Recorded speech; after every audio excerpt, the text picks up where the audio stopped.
Welcome to the first and perhaps only ever episode of Cooking with Seth.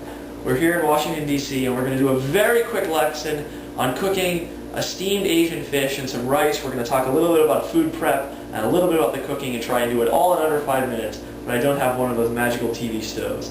First, we're going to start with rice.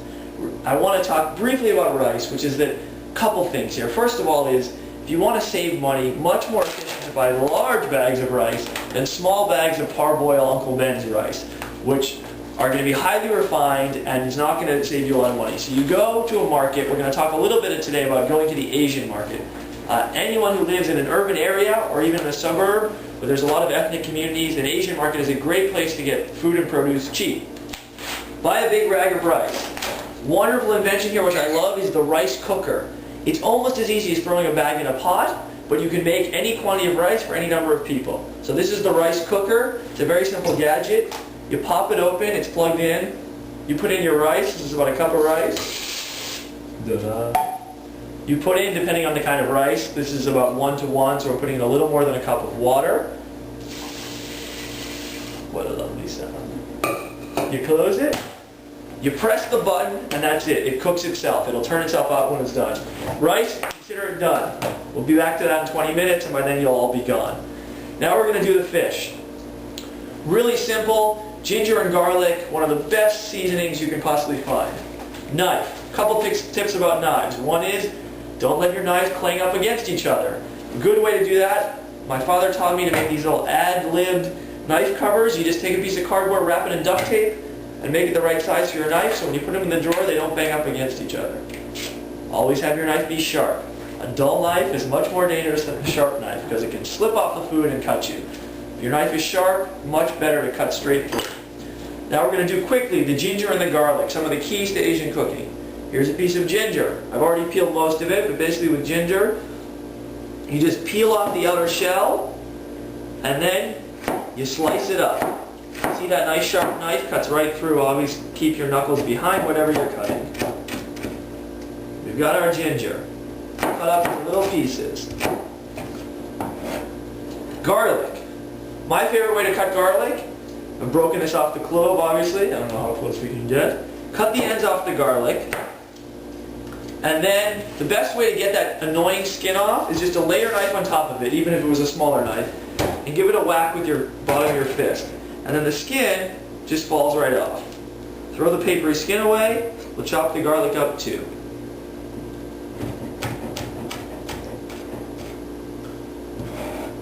Here we are putting it all on a plate so it's nice and neatly arranged for us. Now our main course, which is going to be the fish. This is just a normal about 1.5 pound, 2 pound milk fish. If you're a fisherman, you can go catch a fish. Again, another big plug for the Asian market here. You can go to a fancy supermarket where everything's shrink wrapped and pay a lot for your seafood that's coming in imported from far away from the Northwest.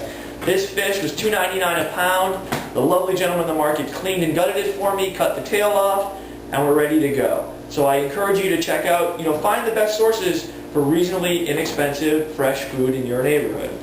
So we've got this fish. Da-da. He's beautiful. He's been scaled. We're going to take, again, our sharp knife. And for those of you who are squeamish, may not be appropriate for children, we're going to go in behind the gills here and cut the head off. We don't need that head. We'll put it back on the table. We'll give it to the cat or something. And now we're going to fillet the fish along the backbone, just starting from the back. We're going to cut through, again with our sharp knife, and make a lovely fish fillet. Da! Again, starting on the other side.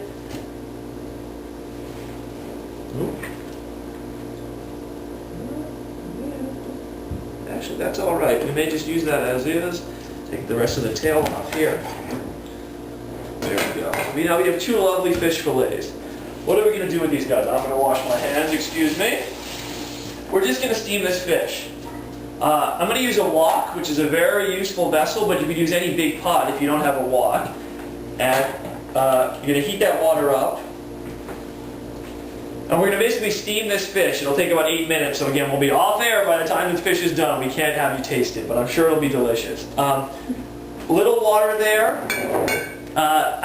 We happen to have an herb garden out front. A lot of you gardeners, so we have some fresh rosemary. Rosemary's a hardy shrub, stays good through the winter. We're going to throw that in the water. like hickory smoking barbecue, we're going to rosemary steam our fish.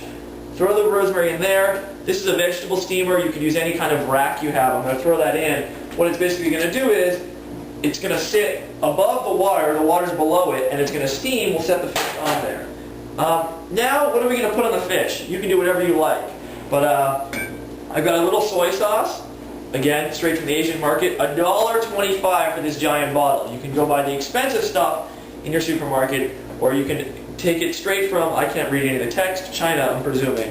And it's relatively inexpensive. So we're going to drop a little soy sauce on top of our fish here. 2 shakes, 3 shakes. Maybe a little cooking wine. I happen to have some, cooking wine. You can use cooking sherry. If you have a mostly empty bottle of white wine that you drank the night before, use a little of that.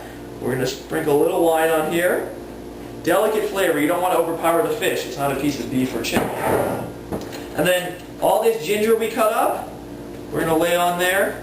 Let's cut a couple of those a little smaller. Little ginger. Maybe a little garlic, not too much. Again, we don't want to overpower the fish. Rub it all in there. I'm going to use the rest of the garlic for, we're not going to have time for this either, but we are going to make some pea pods to go with the fish. But that's it. We're going to lay that on there, rub it all in, fire this water up, and we're just going to take those pieces of fish and lay them right on that steamer. The water should be at a boil, but it'll get up to speed quickly. Here it is, see? You can see the steam starting to rise. Fish will take about 10 minutes probably. Like most things, you'll just check for when it's done. It should be, the flesh should be firm and flaking off. The flesh of the fish will probably turn white. And that's it. We're going to set it in there to steam. Once the water's boiling, turn it down to about medium. Cover it. Obviously, it can't steam if all the steam's escaping, so we're going to cover it up. And that's it. Our rice, which has already been cooking away for about 10 minutes, will be done. It'll turn itself off. The fish steamed, there's no oil on it. All it is a little salty soy sauce, a delicious fish, and some fresh ginger. We'll cook up some pea pods and have a wonderful meal. I want to thank you all for joining me. There may or may not be a next installment, but you're always welcome back to Cooking with Seth.